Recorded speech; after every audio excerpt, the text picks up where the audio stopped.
watching the interaction between you and your mother when you return to your home. You go to your home in Khartoum, I guess for the first time in 2 years, earlier this year. And you're speaking to your mother, and your mother tells you, I was supposed to cook for you. I was supposed to cook for the grandchildren. This is where I was supposed to be. This is where I was supposed to be buried. Mm-hmm. It was heartbreaking to watch that, actually. And you sense that it was a lament, and it was a sense of deep loss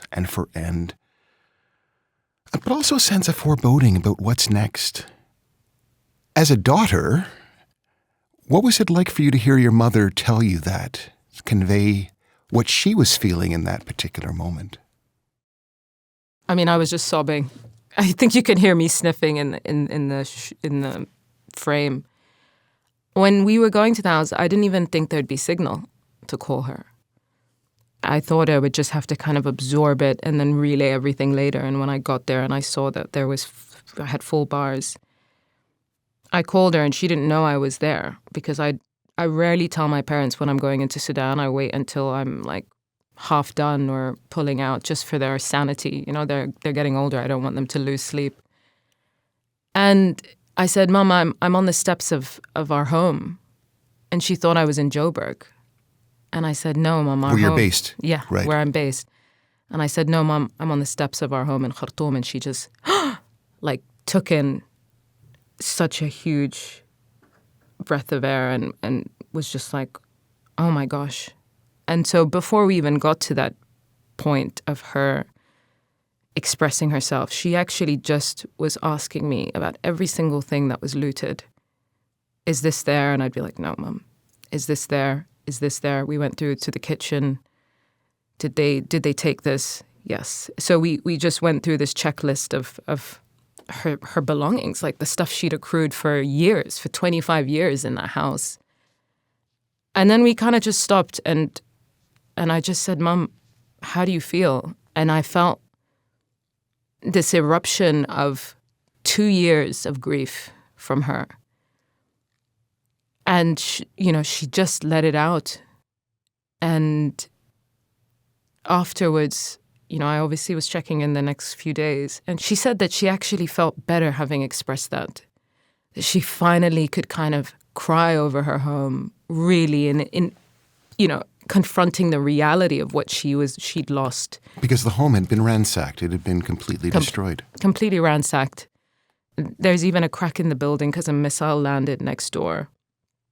I mean, my mom, very typical Sudanese auntie, like her kitchenware is like her, it's her treasure. Like it's years and years, like my sister's wedding, my brother's wedding, all of this stuff that she collected that for her signified all these pivotal moments in our lives, for the different gatherings she hosted in that house. That was really hard for her. And then, my dad actually went a bit radio silent around it, didn't really want to watch it, and then 2 days later asked me about his suits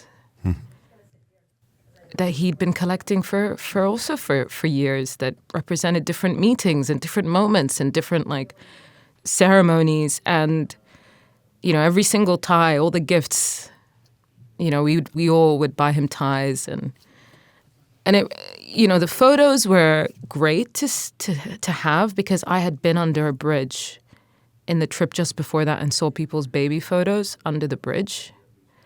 So I wasn't even expecting that our photos would be there. I was really pleasantly surprised and happy, and it did hammer that point home of the memories, the people that you're with, and that's, it's who you wear the suit with, it's not the suit.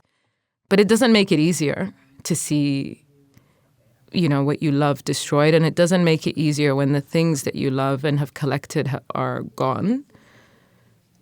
But I shared that because we were just one of millions, right? One family out of millions of families, not just in Khartoum, in cities across central Sudan, in cities across the West, who lost everything.